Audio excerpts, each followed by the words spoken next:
স্প্যানে মির্জাপুর শুভরাত্রিতে আপনাদের সবাইকে স্বাগত জানাচ্ছি। আজ আমরা কথা বলবো ঐক্য কত দূর এটুকু নিয়ে।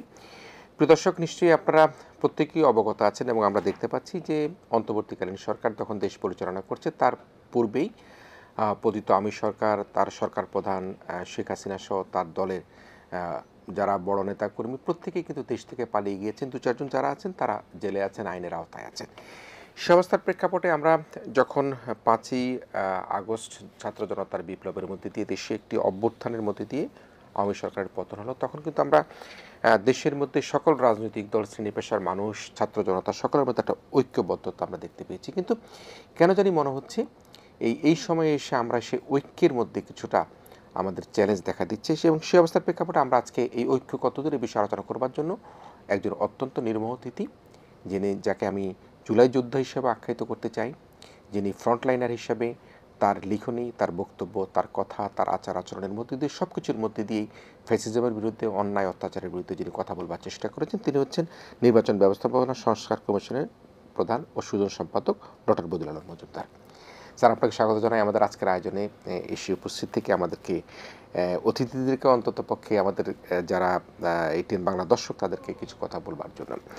আমরা প্রফেসর ডক্টর ইউনূস একটা সম্ভাব্য নির্বাচনের তারিখ ঘোষণা করেছেন এবং তিনি সবসময় বলেছেন যে একটা শ্রেষ্ঠ নির্বাচন উপহার দেওয়ার চেষ্টা করবেন, এবং তার চেষ্টা এবং সব কিছু মিলিয়ে আমরা ধরে নিচ্ছি যে আগামী জাতীয় সংসদ নির্বাচন সকল দলগুলো যদি ঐক্যমতের ভিত্তিতে সকল ধরনের কর্মকাণ্ড পরিচালনা করতে পারে এবং লেভেল প্লেইং ফিল্ড থাকে, বড় বড় দলগুলি বিশেষ করে বিএনপি এবং জামায়াতে ইসলাম তাদের মধ্যে যদি নির্বাচনের ক্ষেত্রে ঐক্য থাকে, ভোটে জয় পরাজয় থাকবে, তাহলে নিশ্চয়ই একটা সুন্দর নির্বাচন আমরা পাবো। কিন্তু এখন যে বিষয়টি দাঁড়াচ্ছে সেটি হচ্ছে যে আমরা ঐক্যের যে প্রশ্নটা, ঐক্যমতের যে প্রশ্নটা, সেই জায়গার মধ্যে আমরা কিছু কিছু ক্ষেত্রে দেখতে পাচ্ছি ঐক্যমত হলেও বাকি বেশিরভাগ ক্ষেত্রে হচ্ছে না। আমরা যদি কথা বলি প্রেসিডেন্ট নির্বাচনের কথা, উচ্চ কক্ষ গঠনের কথা, জাতীয় সংবিধান কাউন্সিল যেটা NCC যে গঠনের কথা, সেই সব কিছু মিলনে এখনও দেখতে পাচ্ছি নিষ্পত্তি আসলে সেভাবে হচ্ছে না। তাহলে সামনে জুলাই সনদ করবার কথা রয়েছে, যদি ফেব্রুয়ারিতে নির্বাচন হওয়ার কথা থাকে সেই নির্বাচন হবে এবং নতুন গণতান্ত্রিক সরকার দেশে আসবে বলে আশা করা হচ্ছে, তাহলে সেই ক্ষেত্রে এই ঐক্য আসলে কত দূর? এটা তো ঐক্য তো একদিনের বিষয় নয়, কিংবা ওই যে হঠাৎ করে দুই কিংবা একাধিক পক্ষ একত্রে বসে তারা ঐক্য গড়ে তুলল, বিশেষত যেখানে অনেক গুরুত্বপূর্ণ বিষয় জড়িত, সংবিধান সংশোধন জড়িত, আমাদের নির্বাচনী ব্যবস্থাকে ঢেলে সাজানোর প্রশ্ন জড়িত, যেই যেই পদ্ধতি প্রক্রিয়া প্রতিষ্ঠানগুলো এতদিন পর্যন্ত বিরাজমান ছিল এবং যে প্রক্রিয়া পদ্ধতি শেখ হাসিনাকে স্বৈরাচারে পরিণত করেছিল, সেগুলো বদলানো চারটিখানি কথা নয়, এত সহজ নয়।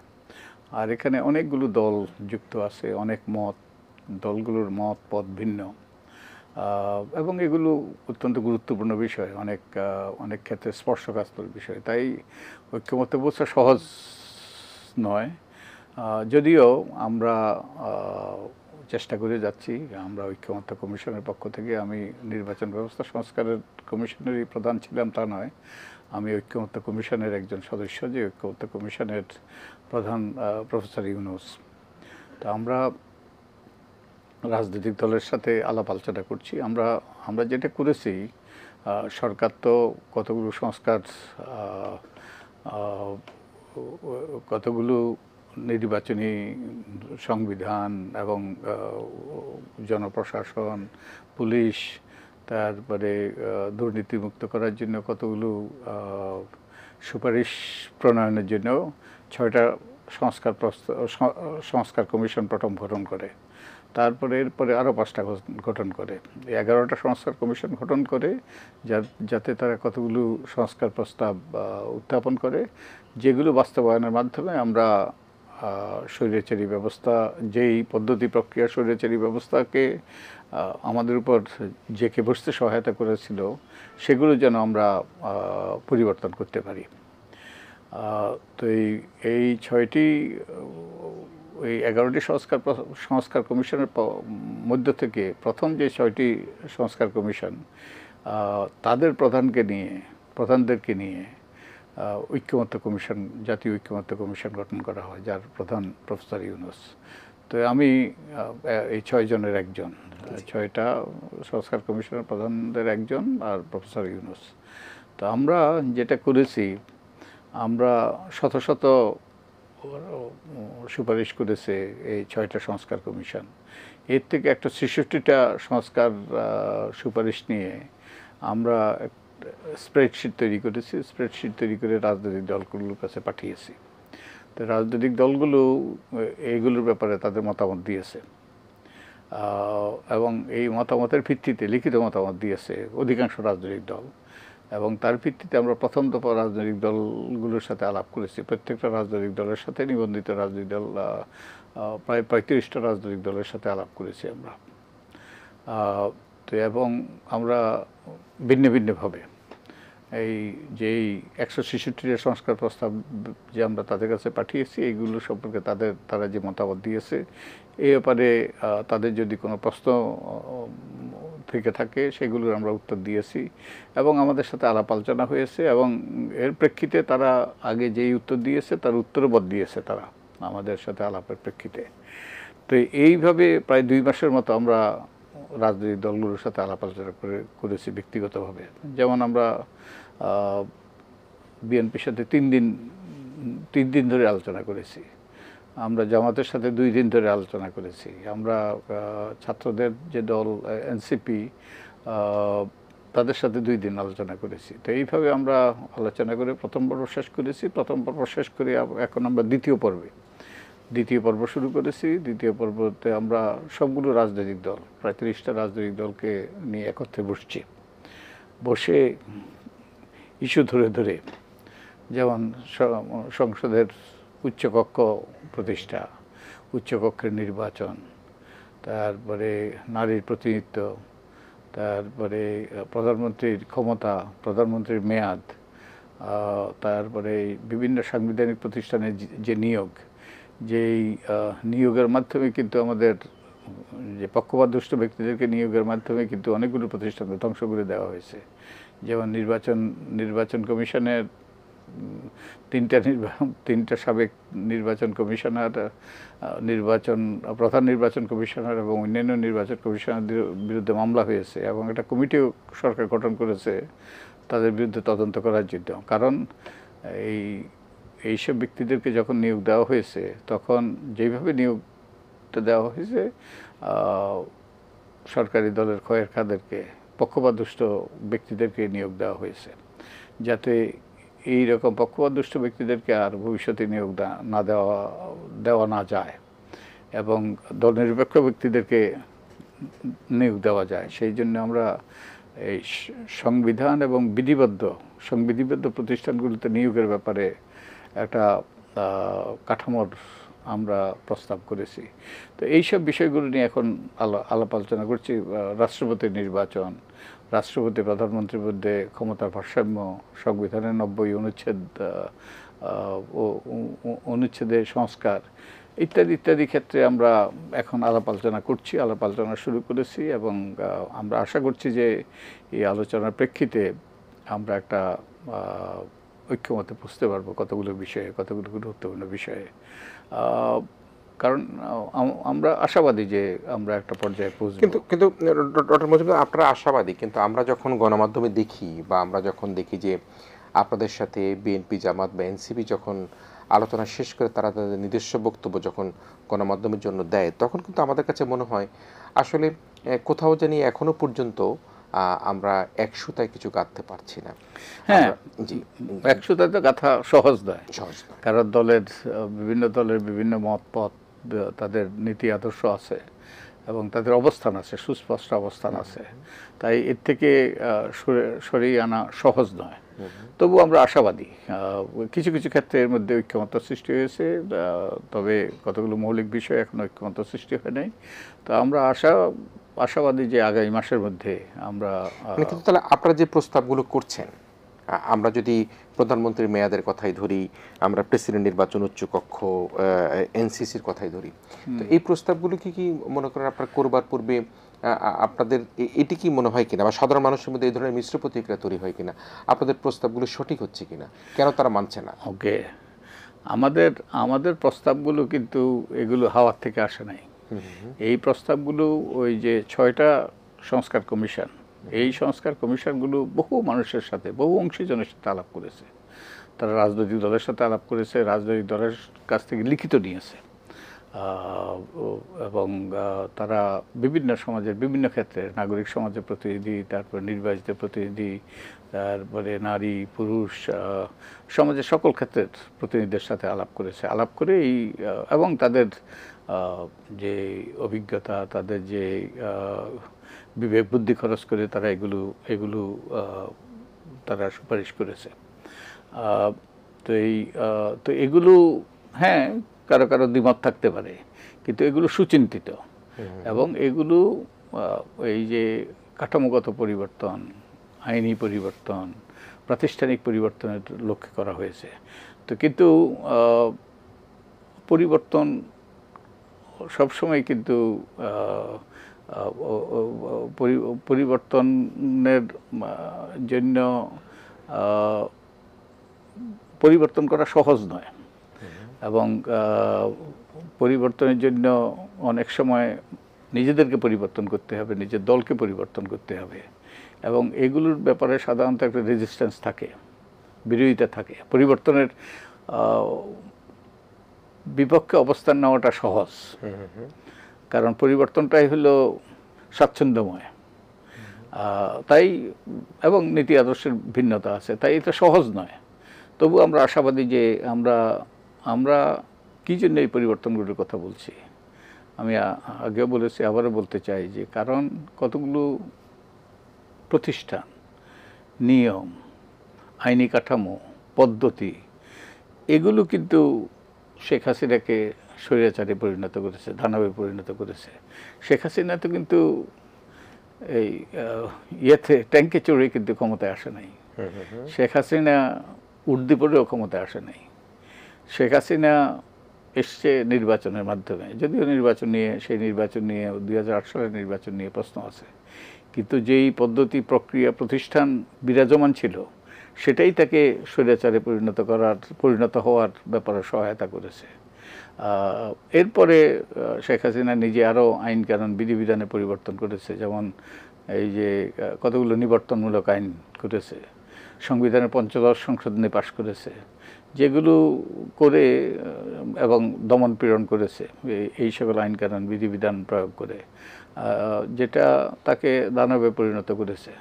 তো এখন তো এই পদ্ধতি, প্রক্রিয়া, প্রতিষ্ঠান যদি অব্যাহত থাকে, আবারও যদি একটা নির্বাচন হয়, এমনকি সুষ্ঠু নির্বাচন হলেও, তো যে ক্ষমতায় আসবে তাকে কিন্তু দানবে পরিণত হওয়ার সম্ভাবনা একবারে উড়িয়ে দেওয়া যায় না। কারণ অতীত তাই হয়েছে। অতীত তো আমাদের সুষ্ঠু নির্বাচন হয়েছে, আমাদের 91 সনে তো সবচেয়ে ভালো নির্বাচন হয়েছে। 96 মার্চেই তো বোধ হয় যে নির্বাচন হয়েছে, সেটাও গ্রহণযোগ্য নির্বাচন ছিল। 2001 সালের নির্বাচনও গ্রহণযোগ্য ছিল। 2008 সালেরও ব্যাপকভাবে গ্রহণযোগ্যতা পেয়েছে, যদিও কিছু কিছু প্রশ্ন উঠেছে। তো এইসব নির্বাচনের মাধ্যমে কি হয়েছে? এইসব নির্বাচনের মাধ্যমে আমাদের নির্বাচনী গণতন্ত্র প্রতিষ্ঠিত হয়েছে, একদিনের গণতন্ত্র, ভোট দেওয়ার গণতন্ত্র। কিন্তু আর এরপরে কি দেখলাম আমরা? তো শেষ পর্যন্ত আমরা এমন অবস্থায় পৌঁছলাম যে আমাদের প্রধানমন্ত্রীকে দেশ ছেড়ে পালাইতে হলো, প্রতিবেশী রাষ্ট্রে গিয়ে আশ্রয় নিতে হলো। তো সেই রকম তো এই যে বিদ্যমান পদ্ধতি, প্রক্রিয়া, প্রতিষ্ঠান, এগুলো এই স্বৈরাচার সৃষ্টির জন্য অনুকূল। তো আমরা এগুলো বদলাইতে চাই, কিন্তু সেই মানুষ সহজাতভাবেই পরিবর্তনের পক্ষে নয়। তো এটা আমি আগেই বলেছি, নিয়ম, তাদের নীতি আদর্শ, তাদের রাজনৈতিক অবস্থান ভিন্ন, তাই এগুলো সহজ নয়। কিন্তু আমরা হাল ছাড়ি নাই, আমরা প্রচেষ্টা চালাচ্ছি, আমরা আশাবাদী হতে চাই। কারণ এই যে এই সংস্কারের এই প্রচেষ্টাটা কোন প্রেক্ষাপটে এসছে, সেই প্রায় 1500-র বেশি প্রাণের বিনিময়ে এটা এসছে। তারপরে 30,000-এর মতো ব্যক্তি বিভিন্নভাবে আহত হয়েছে। তাদের আত্মত্যাগের কারণে এই সুযোগ এই বাংলাদেশের ইতিহাসে 53 বছরে এই প্রথমবার আমরা রাজনীতিবিদরা, সব রাজনৈতিক দলগুলো, যেগুলো নিবন্ধিত রাজনৈতিক দল, যেগুলো স্বৈরাচারের দোষর ছিল না, তারা এবং একদল আমাদের মতো ব্যক্তিরা যারা এই যে কতগুলো সংস্কার প্রস্তাব সুপারিশ তৈরি করার ব্যাপারে ভূমিকা রেখেছিলাম, আমরা একদল নিরপেক্ষ ব্যক্তি, আমরা ফ্যাসিলিটেটর, আমাদের সাথে বসে তাদের সাথে আলাপ আলোচনার মাধ্যমে একটা পর্যায়ে আমরা পৌঁছার চেষ্টা করছি, কতগুলো বিষয় ঐক্যমত্য প্রতিষ্ঠার চেষ্টা করছি। এটা সহজ নয়, তো আমরা লেগে আছি। আমি আশা করি যে যে আমরা ভুলে যাব না, আমাদের রাজনীতিবিদরা ভুলে যাবে না যে আমরা রক্তের উপর দাঁড়িয়ে আছি। কিন্তু আমাদের বীর সৈনিকদের যারা প্রাণ দিয়েছে তাদের রক্তের উপর দাঁড়িয়ে আছি আমরা। এই রক্তের সাথে বিশ্বাসঘাতকতা করতে পারি না। কিন্তু যে দানবকে বিদায় করতে গিয়ে গত 15-16 বছর আমরা বিএনপি বলি, আমরা জামায়াতে ইসলাম বলি, দেশের এই ফ্যাসিজমের সাথে যুক্ত ছাড়া যেসব দলগুলো ছিল সবাই কিন্তু অনেকেই বহু প্রাণ দিয়েছে, গুম খুন হত্যার শিকার হয়েছে, মামলার শিকার হয়েছে, তারা বাড়িতে ঘুমাতে পারেনি, আমরা এমনও দেখেছি ধান খেতে গিয়ে ঘুমিয়েছে।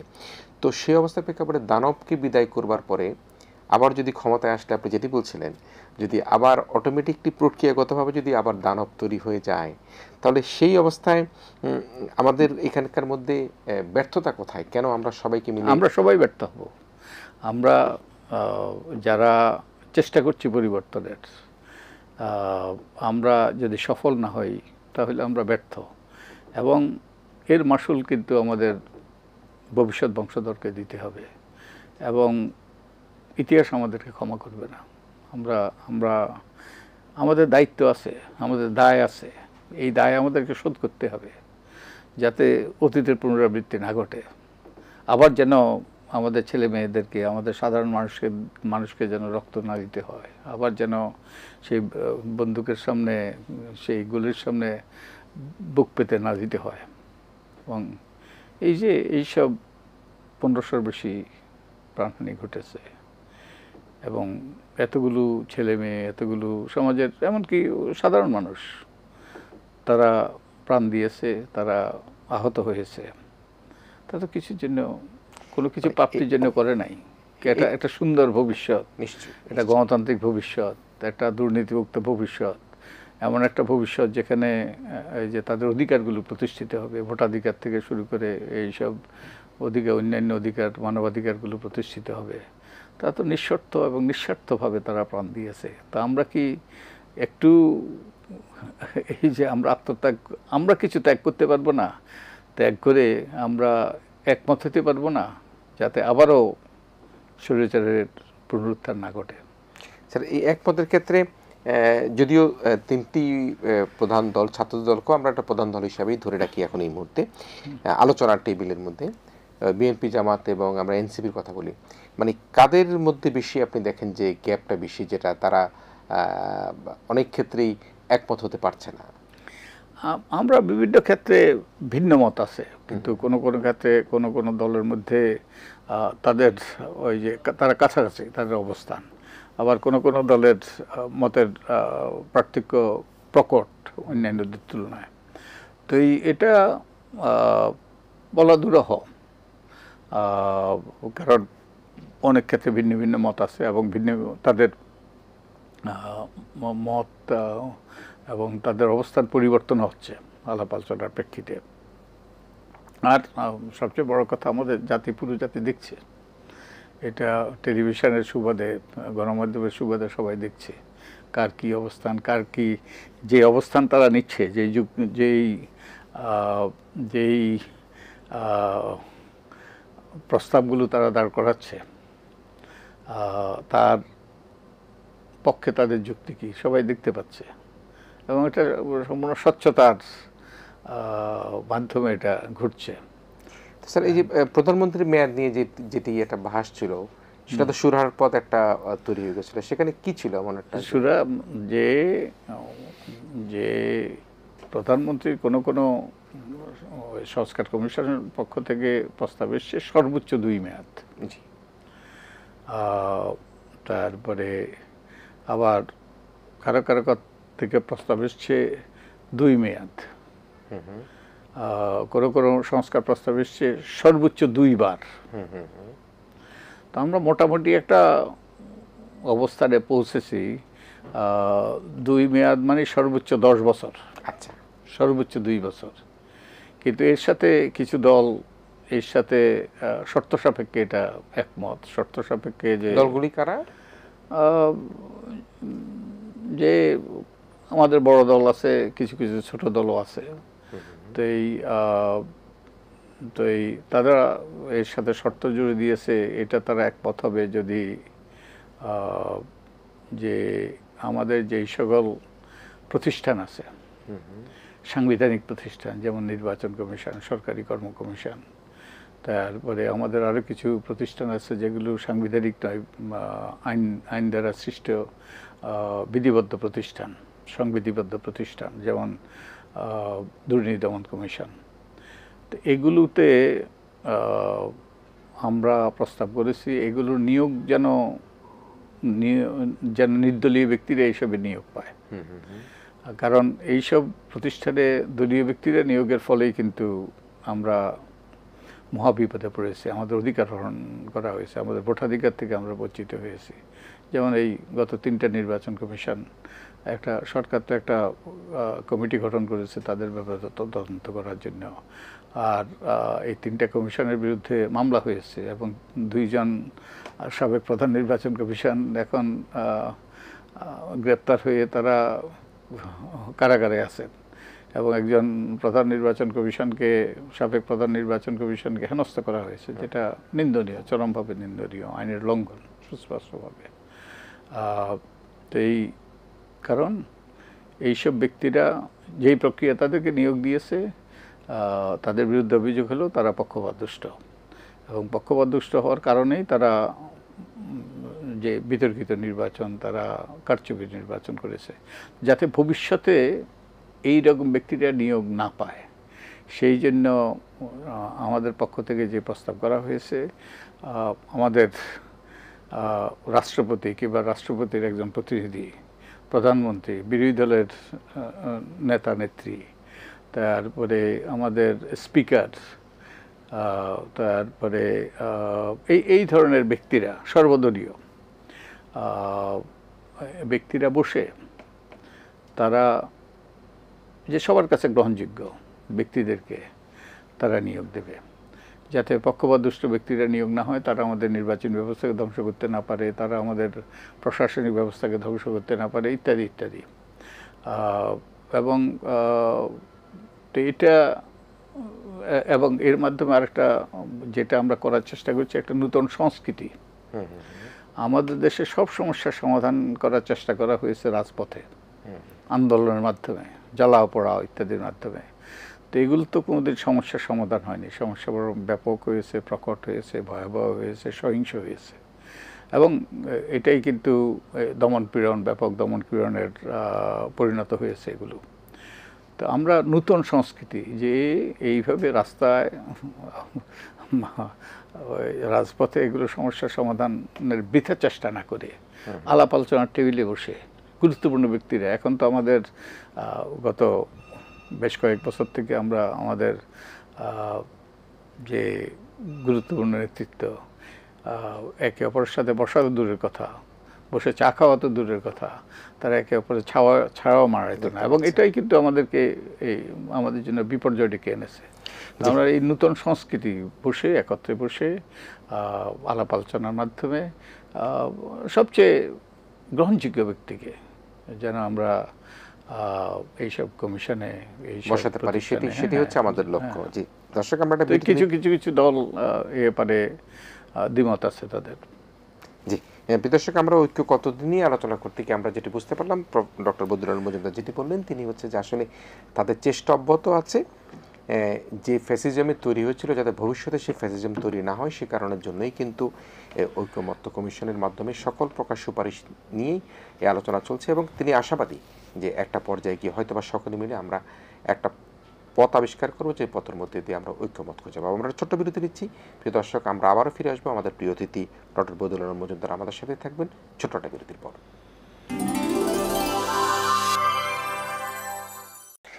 স্প্যারে মির্জাপুর শুভরাত্রিতে আমরা ফিরে এসেছি ঐক্য কতদিনই কথা বলতে গিয়ে আমাদের সাথে আজকের অতিথি নির্বাচন ব্যবস্থাপনা সংস্কার কমিশনের প্রধান সুজন সম্পাদক ডক্টর বদিউল আলম মজুমদার আমাদেরকে নানা বিষয়ে অবগত করলেন এবং জানান যে আসলে সব রাজনৈতিক দলগুলোর মধ্যে হয়তোবা ভিন্নতা থাকতে পারে, তবে নিশ্চয়ই সবাই মিলে কিন্তু একটা ঐক্যমতের জায়গায় আসবার জন্য যে প্রচেষ্টা, সেই প্রচেষ্টা চলছে।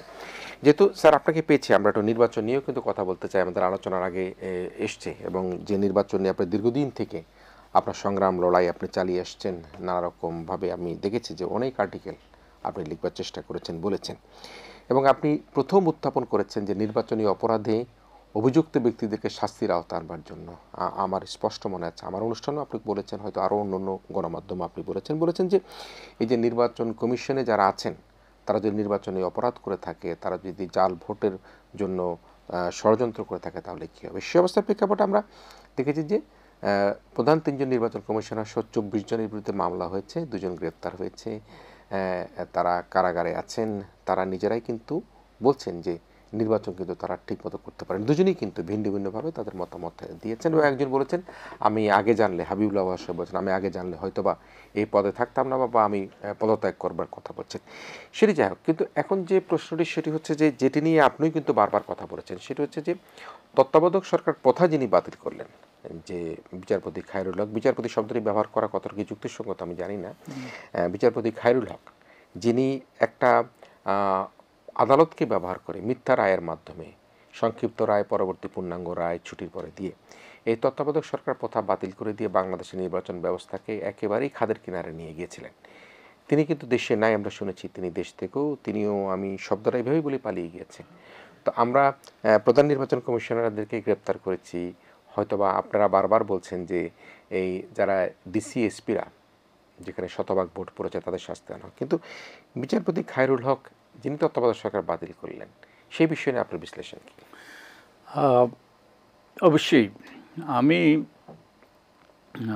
আমি একটা বই লিখেছিলাম এবং প্রথম প্রকাশিত থেকে এটা প্রকাশ করা হয়েছে 2024 সালে। তত্ত্বাবধায়ক সরকার বাতিলের রাজনীতি। আসলে আমি চেয়েছিলাম তত্ত্বাবধায়ক সরকার বাতিলের অপরাজনীতি, কিন্তু ওই যে সেই সময় যে অবস্থার প্রেক্ষিতে সেই টাইটেল দেওয়া যায়নি। কিন্তু আমি ভিতরে যেটা বলেছি যে রায়টা খায়রুল হক সাহেব দিয়েছেন সেটা পক্ষপাতদুষ্ট রায় ছিল, সেটা অসাংবিধানিক রায় ছিল, এবং সেটা স্বার্থপ্রণোদিত রায় ছিল। তিনি রায় দিয়েছেন যে যে তত্ত্বাবধায়ক সরকার ব্যবস্থাটা ভবিষ্যতের জন্য প্রসপেক্টিভলি ডিক্লেয়ার্ড ভয়েড, ভবিষ্যতের জন্য এটা বাতিল করা হলো, এবং পরবর্তী 2 নির্বাচন তত্ত্বাবধায়ক সরকারের অধীনে হতে পারে। তো এই যদি তার মানে কি, তার মানে যে তিনি তো 2011 সালে এই রায় দিয়েছেন, তো এই 2014 সালের নির্বাচন এবং 2018 সালের নির্বাচন তত্ত্বাবধায়ক সরকারের অধীনে হওয়ার কথা, এবং যদি 2014 সালের নির্বাচন যদি তত্ত্বাবধায়ক সরকারের অধীনে হইতো তাহলে তিনি নিজে হইতেন তত্ত্বাবধায়ক সরকারের প্রধান। এবং শুধু তাই নয়, তিনি প্রথম যে রায়টা দিয়েছেন, যে তারপরে সেই রায়টা তিনি পাল্টে দিয়েছেন, অ্যান্ড এটা ওই যে আদালতের সাথে জালিয়াতি, এবং তিনি একটা রাজনৈতিক বিষয় নিয়ে তিনি হস্তক্ষেপ করেছেন। এই যে ইয়েতে আইনের ভাষায় বলে পলিটিক্যাল কোয়েশ্চেন, রাজনৈতিক বিষয় যেগুলো আইনের বিষয় নয়, রাজনীতিটা ঠিক করেছে তারা করতে তো সর্বসম্মত রাজনৈতিক ঐক্যমত্যের ভিত্তিতে। আওয়ামী লীগের নেতৃত্বে অনেকগুলো দল একটা আন্দোলনের মাধ্যমে এই ব্যাপারে জনমত সৃষ্টি করেছে, এবং বিএনপি এতে রাজি হয়ে শেষ পর্যন্ত প্রথম দিকে তারা সম্মত না থাকা সত্ত্বেও পরবর্তীতে তারা সম্মত হয়ে তারা এটা সংবিধানে অন্তর্ভুক্ত হয়েছে। এটা সর্বসম্মত বলতে পারে, একটা রাজনৈতিক ঐক্যমত্যের এটা প্রতিফলন। কেউ কেউ বলে রাজনৈতিক বন্দোবস্ত এটা। তো এখন তিনি এই একটা রাজনৈতিক সিদ্ধান্তকে পাল্টিয়ে দিলেন এবং অসাংবিধানিকভাবে। আহ, তো এই যেটা আমাদের জন্য বিপর্যয় ডেকে এনেছে। আমাদের একতরফা নির্বাচন হয়েছে 2014 সালে, 2018-তে জালিয়াতি নির্বাচন হয়েছে, মধ্যরাতের নির্বাচন হয়েছে, 2024 সালে এটাও একতরফাই বলতে পারে, আমি আর ডামি নির্বাচন যেটা। আমি আর ডামি নির্বাচন হয়েছে। তো এই নিঃসন্দেহে তার দায় আছে। এবং আমরা যেহেতু নির্বাচনের সাথে যুক্ত ছিল না সরাসরি, তাই আমরা নির্বাচন ব্যবস্থা সংস্কার কমিশনের পক্ষ থেকে, যেহেতু এটা নির্বাচন সংক্রান্ত নয়, এটা আদালতের একটা রায় সংক্রান্ত, তো আমরা এ ব্যাপারে কোনো সুপারিশ করি না। কিন্তু অন্য সংস্কার কমিশন সুপারিশ করেছে তাকে বিচারের আওতায় আনার। আর আমি ব্যক্তিগতভাবে বহুবার লিখেছি, বলেছি, হ্যাঁ, একটা গণতান্ত্রিক রাষ্ট্রে কেউ দায়বদ্ধতার ঊর্ধ্বে নয়। অতএব তিনি অন্যায় করলে তার অন্যায়ের বিহিত হওয়া দরকার, এর অন্যায়ের শাস্তি হওয়া দরকার। তো তাকে বিচারের আওতায় এনে তাকে বিচারিক প্রক্রিয়ায় তিনি যদি দোষী সাব্যস্ত হন, তাকে শাস্তি দেওয়া উচিত বলে আমি মনে করি। কিন্তু তিনি তো দেশে নেই খায়রুল হক সাহেব, তিনি কিভাবে গেলেন বা কি হলো? এখন চলে গেলে হয়তো আর কিছু করা যাবে না, কিন্তু তিনি যেখানে আছেন সেখান থেকে হয়তো যদি ফৌজদারি ইন্টারপোলের মাধ্যমে, হ্যাঁ, ইন্টারপোলের মাধ্যমে ফৌজদারি অপরাধ হলে তাকে ফিরিয়ে আনার চেষ্টা হইতে পারে। আর এটা ভালো হয়তো, তিনি যদি থাকলে তিনি বিচারের মুখোমুখি হইতেন। আর তার অনুপস্থিতিতেও যদি এটা তদন্ত হয়, বিচার হয়, এবং তিনি যদি দোষী সাব্যস্ত হন, তাহলে এটাও একটা একটা কলঙ্কজনক অধ্যায় তার জন্য, তার পরিবারের জন্য। এবং এটা ভবিষ্যতের আমাদের বিচারকদের এবং আমাদের নির্বাচন কমিশনারদের, এদের জন্য একটা বার্তা, সুস্পষ্ট বার্তা, যে অন্যায় করলে, অপরাধ করলে তাদেরও এই পরিণতি হইতে পারে। তাহলে এই বিচারপতি খায়রুল হক যে অন্যায় করলেন সেটি কিন্তু তার অনুপস্থিতিতেও কিন্তু কোনো তদন্ত হইতে পারে। জি, আচ্ছা, তদন্ত হইতে পারে, কোনো অসুবিধা নাই। তার বিরুদ্ধে যদি কেউ ফৌজদারি মামলা হয়তো করতে পারে, যদি, আমি জানি না, আমি আইনজ্ঞ নই। এবং তার অনুপস্থিতিতেও বিচার হইতে পারে, তদন্ত হইতে পারে। তাকে অবশ্য সুযোগ দিতে হবে, তিনি আত্মপক্ষ সমর্থনের জন্য সুযোগ দিতে হবে। কিন্তু তিনি যদি সেই আত্মপক্ষ সমর্থন করতে না চান, যেমন ফৌজদারি মামলা হলে তার পক্ষে হয়তো আদালত থেকে উকিল নিয়োগ করা যেতে পারে। কিন্তু এখনও তার বিরুদ্ধে তদন্ত করা এবং তিনি দোষ করেছেন কিনা সেটা নিরূপণ করা সম্ভব। জি, আমরা একটু আজকে নাগরিক ঐক্যের সভাপতি মান্না সাহেব ডিবেট ফর ডেমোক্রেসির একটা অনুষ্ঠানে কয়েকটি গুরুত্বপূর্ণ কথা বলেছেন। আমি একটা দুইটা কথা বলে আপনার কাছে যাব, যেহেতু আমরা নির্বাচন ব্যবস্থাপনা নিয়ে আসছি এবং আওয়ামী লীগের রাজনীতির প্রসঙ্গে আসছে। তিনি বলেছেন যে বিচার শেষ না হওয়া পর্যন্ত আওয়ামী লীগ নির্বাচনে অংশগ্রহণ করতে পারবে না। শেখ হাসিনার পদত্যাগ করে দেশ ছাড়ার পর আওয়ামী লীগের শীর্ষ পর্যায়ের অধিকাংশ নেতারাই এখন দেশে নেই। তো তিনি আরও অনেক কথা বলেছেন এবং তিনি বলেছেন হিটলারকেও হার মানিয়েছেন এবং কুৎসিত একজন প্রধানমন্ত্রী হিসাবে তাকে আখ্যায়িত করেছেন। তো সে অবস্থা আসলে আওয়ামী লীগের নির্বাচনে একটা ইনক্লুসিভ নির্বাচনের কথা বলবার চেষ্টা করেছে, জাতিসংঘ থেকে সেটি ক্লিয়ার করেছে, পার্শ্ববর্তী দেশ এই ধরনের একটা বক্তব্য দেওয়ার চেষ্টা করেছে। তো সেই অবস্থা আসলে এই যে আসন্ন জাতীয় নির্বাচন যেটি হতে যাচ্ছে, সেখানে আওয়ামী লীগের রাজনীতি, আওয়ামী লীগের নির্বাচন, সেটা আপনি কীভাবে দেখেন? না, যে নির্বাচন কমিশন তো এবারে সিদ্ধান্ত নিয়েছে এবং সরকার সিদ্ধান্ত নিয়েছে, তাদের রাজনৈতিক কর্মকাণ্ড বন্ধ করেছে এবং রাজনৈতিক কর্মকাণ্ড স্থগিত করেছে, এবং নির্বাচন কমিশনও তাদের যে নিবন্ধন স্থগিত করেছে। তো এখন এই অবস্থাতে তাদের নির্বাচনে অংশগ্রহণ করার সুযোগ নেই। তো এখন নির্বাচন কমিশনকেই, আমাদের প্রধান উপদেষ্টা বলেছে, নির্বাচন কমিশনকেই নির্বাচনী আইন কানুন বিধিবিধানের প্রেক্ষিতে সিদ্ধান্ত নিতে হবে পরবর্তীতে কী হয়।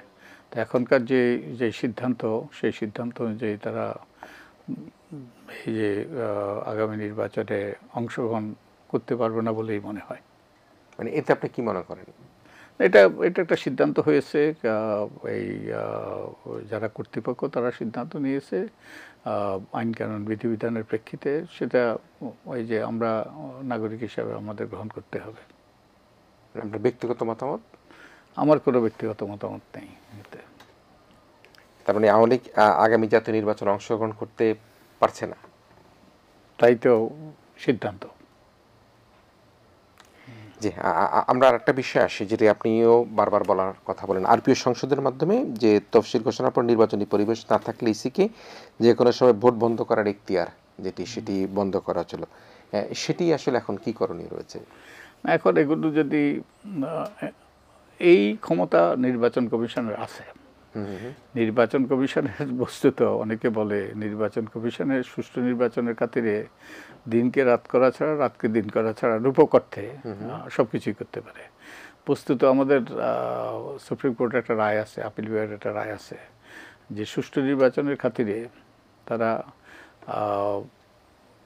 ইংরেজিতে হলো বলা আছে যে add to the statutory rules, তার মানে আইন কানুন বিধিবিধানের সাথে সংযোজন করতে পারে, এত অগাধ ক্ষমতা দিয়ে দেওয়া হয়েছে। তো নির্বাচন কমিশনের সেই ক্ষমতা আছে, এবং সেই নির্বাচন কমিশন যদি ক্ষমতা প্রয়োগ করত, তারা যদি মনে করতো যে সুষ্ঠু নির্বাচন হবে না, তাহলে তারা নির্বাচন স্থগিত করতে পারত, নির্বাচন বন্ধ করতে পারত, নির্বাচন শুরু হলেও বন্ধ করতে পারত, সেই ক্ষমতা তাদের আছে। তো কিন্তু তারা করে নাই। আর নির্বাচন হয়ে গেল, তারা তদন্ত সাপেক্ষে নির্বাচন তারা স্থগিত করতে পারত, নির্বাচনী ফলাফল স্থগিত করতে পারত, তদন্ত সাপেক্ষে তারা নির্বাচন বাতিল করতে পারত, আবার পুনর্নির্বাচনের ঘোষণা দিতে পারত। এ ব্যাপারে সুস্পষ্ট রায় আছে, জাস্টিস কাজী আবাদুল হকের একটা রায় আছে, নজরুল ইসলাম বনাম নূর হোসেন, সেই নারায়ণগঞ্জের দুই বিখ্যাত নায়ক, খলনায়ক, যিনি এখন জেলে আছেন, হ্যাঁ, তো একজন মারা গিয়েছেন, নজরুল ইসলাম মারা গিয়েছেন, নূর হোসেন এখনো জেলে আছে। তো তাদের মামলায় বিচারপতি এবাদলক সেই রায় দিয়েছে। তো এই তাদের কাছে সুযোগ ছিল, তাদের সামনে সুযোগ ছিল, তারা নির্বাচনী ফলাফল ঘোষণা করার পরও, নির্বাচনী ফলাফল ঘোষণা যখন যে রিটার্নিং অফিসার ঘোষণা করেছে, তখন নির্বাচন কমিশন তদন্ত করে নির্বাচন বাতিল করতে পারত, এবং তারা এই যে গেজেট প্রকাশ থেকে বিরত থাকতে পারত, কিন্তু তারা করে নাই। তো আমরা এবার নির্বাচন ব্যবস্থা সংস্কার কমিশনের পক্ষ থেকে আমরা যেটা প্রস্তাব দিয়েছি, যে নির্বাচন শেষ হওয়ার পরে যখন রিটার্নিং অফিসার ফলাফল ঘোষণা করবে এবং ফলাফল যখন নির্বাচন কমিশনে প্রেরণ করবে, তখন নির্বাচন কমিশন 48 ঘন্টার মধ্যে, যে গেজেট প্রকাশের আগে 48 ঘন্টার মধ্যে তারা নির্বাচনটাকে সার্টিফাই করবে, অর্থাৎ নির্বাচনটা সুষ্ঠু হয়েছে, নিরপেক্ষ হয়েছে, গ্রহণযোগ্য হয়েছে, এই কথা বলবে। তা না হয় বলবে যে সুষ্ঠু হয় নাই, তাহলে সেই ধরনের ব্যবস্থা নেবে। তার মানে নির্বাচন কমিশনকে দায় নিতে হবে, কারণ নির্বাচন কমিশন সাংবিধানিকভাবে একটা স্বাধীন প্রতিষ্ঠান, যার দায়িত্ব হলো সুষ্ঠু নিরপেক্ষ নির্বাচন নিশ্চিত করা, তাই তাদেরকেই দায়িত্ব নিতে হবে। এখন তারা যেটা করে, এখন তারা বলে যে রিটার্নিং অফিসার যে ফল প্রকাশ করেছে ওটাই চূড়ান্ত ফল, তারা গেজেট প্রকাশ করে দেয়। তো তারা মূলত নির্বাচন কমিশন যদিও সাংবিধানিকভাবে স্বাধীন প্রতিষ্ঠান এবং তাদের দায়িত্ব হলো সুষ্ঠু নিরপেক্ষ নির্বাচন করা, তারা একটা পোস্ট অফিসের মতো ভূমিকা পালন করে।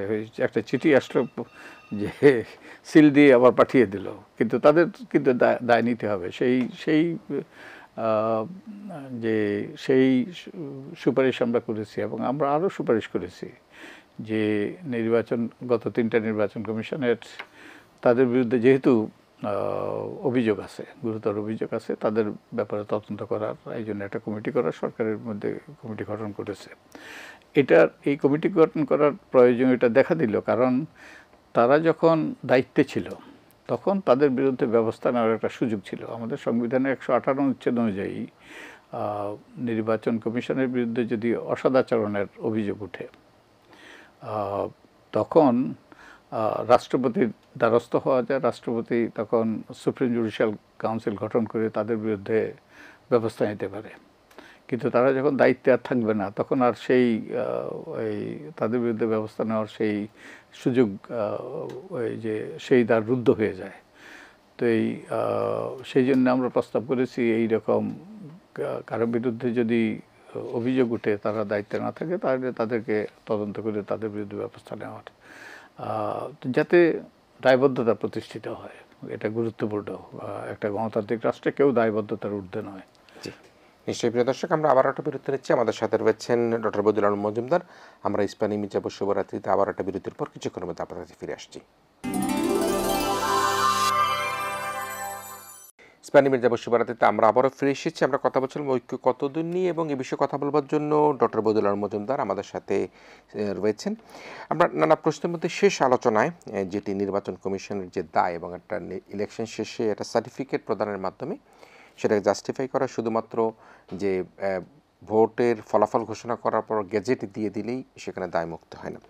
আমরা গত পরশুদিনই দেখেছি যে সাবেক একজন নির্বাচন কমিশনার হাবিবুল আওয়াল সাহেব তিনি আদালতের সামনে তার ব্যর্থতার কথা বলেছেন, এবং তিনি সেখানে বলেছেন 2% দায়িত্ব নাকি নির্বাচন কমিশনের উপর, 98% মাঠ পর্যায়ে। তাহলে নির্বাচন কমিশনের এত দায় কোথায় হবে, তিনি যেটা বলবার চেষ্টা করলেন। তো মাঠ পর্যায়ে কারা? এ তো নির্বাচন কমিশনের কর্মকর্তা কিংবা নির্বাচন। আপনি খেয়াল করেছেন উনি যেটা বলেছিল 2% দায়? আমি খেয়াল করিনি ওটা। আচ্ছা, পুরোটাই তো নির্বাচন কমিশনের নিয়ন্ত্রণে। নির্বাচনের কমিশনের দায়িত্ব সুষ্ঠু নিরপেক্ষ নির্বাচন করা। সেই লক্ষ্যেই তারা নিজেদের কর্মকর্তাদেরকে, তাদের প্রায় 5,000 কর্মকর্তা কর্মচারী আছে, এবং এরপরে তারা আরও ওই যে প্রশাসন এবং বিভিন্ন ওই যে স্বায়ত্তশাসিত প্রতিষ্ঠান, শিক্ষক, এদেরকে নিয়োগ দেয়। তো কিন্তু তাদের নিয়ন্ত্রণে, তাদের কর্তৃত্বেই তারা কাজ করে, অতএব দায় তাদের। এবং এবং তারা যে পক্ষপাত দুষ্ট ব্যক্তিদেরকে নিয়োগ দিয়েছে, যেমন 2018 নির্বাচনের আগে প্রতি বাড়ি বাড়ি গিয়ে যে খবর দিয়েছে কারা পোলিং অফিসার, প্রিসাইডিং অফিসার হবে, এবং তাদের ইয়ের মধ্যে, পরিবারের মধ্যে কিংবা তাদের আত্মীয় স্বজনের মধ্যে যদি কোনো বিরোধী দলের কেউ থাকে তাদেরকে তার থেকে দূরে রেখেছে। এবং এটা তো নির্বাচন কমিশনের চোখের সামনে ঘটেছে, এবং তারা তো ওটা কোনো কিছু এই যে এবারে কোনো রকম বাদসাধে নাই। তো দায়িত্ব তো তাদের, তারাই এই যে তাদেরই দায়িত্ব যাতে নিরপেক্ষ ব্যক্তিরা ওইসব পদে নিয়োগ পায়, এবং তারা যাতে নিরপেক্ষভাবে দায়িত্ব পালন করতে পারে সেই ব্যবস্থা করতে পারে। তো যেমন আমরা বিগত সময় তিনি প্রয়াত হয়েছেন একজন রাজনৈতিক উপদেষ্টা, তিনি এসপিডিসিদেরকে ফোন করে যে নির্বাচনের ফলাফল কী হবে সেটি যে বলতেন, সেই জায়গাটাকে আপনি কীভাবে দেখেন? ওই তো সরকারি, আমরা কার কথা বলছি? হ্যাঁ, ওকে সরকারের নির্বাচনকে প্রভাবিত করার, যিনি মারা গিয়েছেন জীবিত নেই, সরকারি এই যে সরকার নির্বাচনকে প্রভাবিত করার চেষ্টা করছে। তো এটা তো দায় হলো নির্বাচন কমিশনদের যারা প্রভাবিত হয়েছে, তো তারা তো দায় এড়াতে পারে না, তাদেরই দায়িত্ব। এখন তারাই কিন্তু জেলে যাচ্ছে। সেই উপদেষ্টা যদি বেঁচেও থাকতো, সেই উপদেষ্টার উপর দায় চাপে কোনো লাভ হতো না, কারণ এদেরকেই সাংবিধানিকভাবে দায়িত্ব দেওয়া হয়েছে সুষ্ঠু নিরপেক্ষ নির্বাচন করার জন্য। সুষ্ঠু নিরপেক্ষ নির্বাচনের ক্ষেত্রে যদি কেউ বাধা দেয় তো তারা শুনবে কেন? তারা তো স্বাধীন প্রতিষ্ঠান, স্বাধীন সাংবিধানিক প্রতিষ্ঠান, তারা শুনেছে কারণ তারা পক্ষপাতদুষ্ট ছিল, তাই দায় তাদেরই।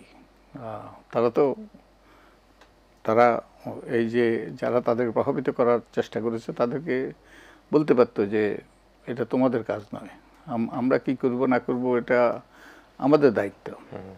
তারপরে কিংবা তারা বললেও তারা ওর প্রতি কর্ণপাত না করতে পারত, কিংবা তাদের জন্য যদি তাদের জীবন যদি দুর্বিষহ করে থাকে তাহলে তারা পদত্যাগ করতে পারত, তারা নির্বাচনকে স্থগিত করতে পারত।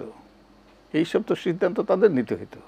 তো তারা সিদ্ধান্ত নিয়েছে, তাদেরকে উপর যেরকম প্রভাব ফেলেছে, তাদেরকে উপর যেরকম চাপ দেওয়া হয়েছে সেইভাবে তারা আচরণ করেছে। তো এই দায়িত্ব তাদের। তো তো সে মাসুলও অবস্থায় তাদেরকেই দিতে হবে। সে অবস্থায় এখন যারা নির্বাচন কমিশনে আছেন তারা কি এর থেকে নিজেরা, আমি শিক্ষা গ্রহণ শব্দটা বেশ কেমন শোনা যায়, তারা কি এর থেকে বুঝতে পারবে কিনা যে ভবিষ্যৎ নির্বাচন পদ্ধতিতে যদি এটি ঘটে তাহলে এখন যে নির্বাচন দুই কমিশনের যে অবস্থা হলো। বার্তা তো সুস্পষ্ট, এটা তো কোনো রকম অস্পষ্টতা নেই। যে কেউ যদি অন্যায় করে, তাদের বিরুদ্ধে যদি গুরুতর অভিযোগ উঠে, আমরা যেটা বলেছি, আমরা নির্বাচন ব্যবস্থা সংস্কার কমিশনের পক্ষ থেকে এরকম যদি অভিযোগ উঠে, তাহলে একটা সর্বদলীয় সাংবিধানিক কমিটি, সর্বদলীয় একটা পার্লামেন্টারি কমিটি স্পিকারের নেতৃত্বে তারা এটা তদন্ত করবে, তদন্ত করে রাষ্ট্রপতির কাছে প্রেরণ করবে। তো এই তদন্ত করে তাদের বিরুদ্ধে যদি অভিযোগ উঠে, তাদের তদন্ত করে তাদের বিরুদ্ধে যদি তাদেরকে দোষ পায়, তাহলে তাদের বিরুদ্ধে ব্যবস্থা নেওয়ার জন্য রাষ্ট্রপতির কাছে সুপারিশ করবে। কিন্তু দায় তাদেরকেই এই কাজ তাদেরকে নিয়োগ দেওয়া হয়েছে সুষ্ঠু নিরপেক্ষ নির্বাচন করার জন্য। অ্যান্ড আমাদের একজন ক্যামেরাম্যানকে যদি তাদের দায়িত্ব হলো ক্যামেরা চালানো, তারা যদি চালাতে না পারে, দায়িত্ব তাদের। ওকে, তাদেরকে হয়তো তাদের দক্ষতা নাই, যে নিয়োগ দিচ্ছে দায় কিন্তু তাদের নয়, সেই দায়িত্ব নিল কেন? এবং দায়িত্ব নিলেও যদি ক্যামেরা চালাইতে না পারে, তারা বলতে পারতো যে আমার পক্ষে সম্ভব না। সেই দায় সেই ব্যক্তির। তাহলে এই যে আসন্ন যে নির্বাচনের কথা এখন আসছে এবং হবে, সেই নির্বাচনে কি এখন যে পরিস্থিতি, যুগপৎ আন্দোলন যারা করেছেন প্রধান দুই দল, তাদের মধ্যে কিন্তু আমরা খুব বেশি যে ঐক্য সেটি কিন্তু খুব দেখি না। স্পেশালি কেউ এইটা বললে অন্যজন আরেকটা, অন্যজন এটা বললে সে আরেকটা বলে। তাহলে সেক্ষেত্রে এবারে নির্বাচনে কি লেভেল প্লেইং ফিল্ড হবার কোনো, লেভেল ফিল্ড না হওয়ার কোনো শঙ্কা আছে কিনা? লেভেল প্লেইং ফিল্ড মূলত নির্ভর করবে নির্বাচন কমিশনের উপরে আর সরকারের উপরে। যে নির্বাচন কমিশন আইন কানুন সঠিকভাবে প্রয়োগ করবে এবং নির্মোহভাবে প্রয়োগ করবে, সঠিক ব্যক্তিদেরকে নিয়োগ দেবে।